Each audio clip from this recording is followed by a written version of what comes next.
أهلا بيكم. خلونا نبدأ على طول. فكرتوا قبل كده إن كل يوم، حرفيا كل يوم، كل واحد فينا بيتعامل مع عشرات قواعد البيانات؟ غالبا لأ، من غير ما ناخد بالنا خالص. في الشرح ده بقى هنكتشف مع بعض إيه هي قواعد البيانات دي بالظبط وإزاي بتشتغل. يعني فكروا فيها كده معايا لحظة.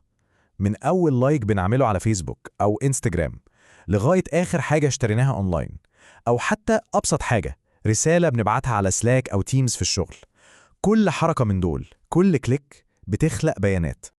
طيب السؤال الكبير هنا بقى، كل الداتا دي بتروح فين؟ يعني بتتخزن ازاي؟ والأهم، ازاي الشركات بتقدر تنظم الكم الضخم ده من المعلومات وتستفيد منه؟ هو ده بالظبط اللي هنعرفه مع بعض. الإجابة بتبدأ من هنا، من إننا نفهم إن البيانات دي مش مجرد شوية معلومات متلخبطة ومرمية في كل حتة. لأ، دي بتتحول لأداة قوية جدا الشركات بتستخدمها كل يوم عشان تدير شغلها. الحل ببساطة هو حاجة اسمها قاعدة البيانات أو الداتابيس. نقدر نشبهها كده بمكتبة عملاقة بس منظمة جدا جدا للمعلومات الرقمية. يعني الهدف الأساسي منها هو تخزين كل البيانات دي بطريقة تخلي الوصول ليها واستخدامها بعد كده سهل وسريع لأقصى درجة. الرحلة كلها ممكن نلخصها في الخمس خطوات اللي قدامنا دي. أول حاجة، إحنا اللي بنعمل البيانات. بعدين البيانات دي بتتحط في جداول زي جداول الإكسل كده. الخطوة الثالثة، الجداول دي كلها بتتنظم جوه قاعدة بيانات واحدة. رابعاً، بيجي دور التحليل عشان نطلع من البيانات دي بمعلومات ليها معنى. والخلاصة في الخطوة الخامسة، المعلومات دي بتساعد الشركات تاخد قرارات أذكى، زي مثلا لما موقع يقترح علينا منتج معين بيكون عارف إنه غالباً هيعجبنا. طيب، عشان نعرف قيمة قواعد البيانات بجد لازم نسأل نفسنا سؤال مهم. هو إيه البديل؟ يعني ليه ما نخزنش البيانات بأي طريقة وخلاص؟ إيه المشكلة يعني؟ لغاية النهاردة، صدق أو لا تصدق، في شركات كتير لسه بتعتمد على حاجة اسمها الملفات المسطحة أو فلات فايلز. أبسط مثال ليها هو شيت الإكسل. تخيلوا معايا كده، شيت إكسل فيه كل بيانات العملاء المهمة، وكل شوية يتبعت بالإيميل من كل الموظفين، فلان يعدل ويبعت لفلان وهكذا. وهنا بقى بيبان الفرق الجوهري. في حالة شيتات الإكسل دي التناسق شبه منعدم، يعني بسهولة جدا تلاقي عندك 10 نسخ من نفس الملف وكل واحدة فيها تعديل مختلف، فوضى بمعنى الكلمة. وصعب طبعا تلاقي المعلومة بسرعة، ده غير إن الأمان ضعيف جدا. على الناحية التانية بقى قواعد البيانات بتحل كل المشاكل دي، بتضمن إن في مصدر واحد بس للمعلومة ومحدث دايما، والوصول للمعلومة بيكون أسرع وأسهل وبأمان أعلى بكتير. فالخلاصة هنا إن قواعد البيانات مش مجرد مكان بنرمي فيه الداتا وخلاص. لا، هي بتضمن إن الكل بيشتغل على نفس المعلومة الصح والمحدثة، بتوفر وصول آمن ومنظم للمعلومات دي، وده بيقضي تماما على الفوضى والأخطاء اللي ممكن تحصل. تمام. كده احنا فهمنا ليه بنحتاج قواعد البيانات. دلوقتي يجي وقت السؤال التاني، ازاي بقى هي بتشتغل خصوصا في التطبيقات الحديثة اللي بنستخدمها كلنا؟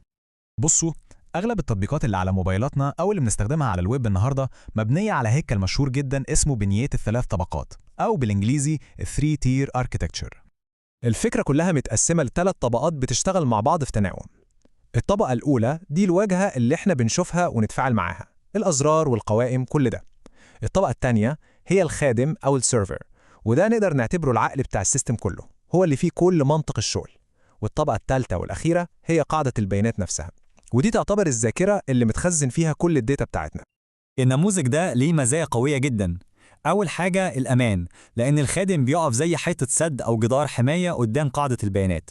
تاني حاجة قابلية التوسع، ودي نقطة مهمة جدا، معناها لو الضغط زاد على طبقة معينة نقدر نكبرها هي لوحدها من غير ما نلمس الباقي. تالت حاجة الموثوقية، يعني لو حصل مشكلة في طبقة باقي التطبيق يفضل شغال وما يقعش كله.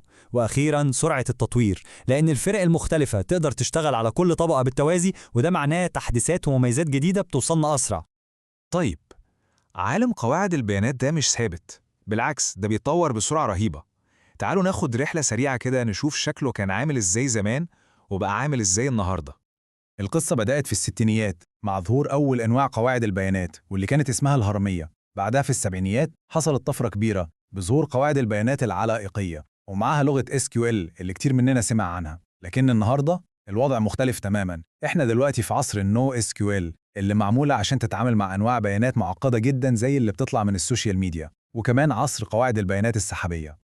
وهنا بيظهر مفهوم جديد ومهم جدا، وهو قاعدة البيانات كخدمة أو DBAS.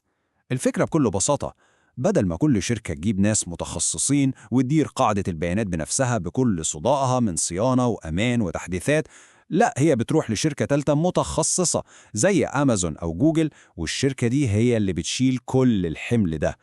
وده بقى بيوصلنا لأهم ميزة على الإطلاق. الخدمة دي بتسمح للفرق والمطورين إنهم يركزوا على الحاجة المهمة فعلا، إزاي يستخرجوا قيمة ومعلومات ذكية من البيانات بتاعتهم، بدل ما يضيعوا وقت ومجهود كبير في إدارة البنية التحتية والصيانة بتاعتها اللي متخلصش. في النهاية، واضح إن كل جزء في حياتنا الرقمية من أصغر تفاصيلة لأكبرها قايم على قواعد البيانات دي. وده بيخلينا دايما نسأل إيه الخطوة الجاية؟ يا ترى إيه هو التطور القادم في عالم إدارة البيانات؟ وإزاي التكنولوجيا دي هتغير شكل تعاملنا مع العالم الرقمي أكتر وأكتر في السنين الجاية؟ المستقبل زي ما بنقول لسه بيتكتب، والبيانات هي الحبر اللي بيتكتب بيه.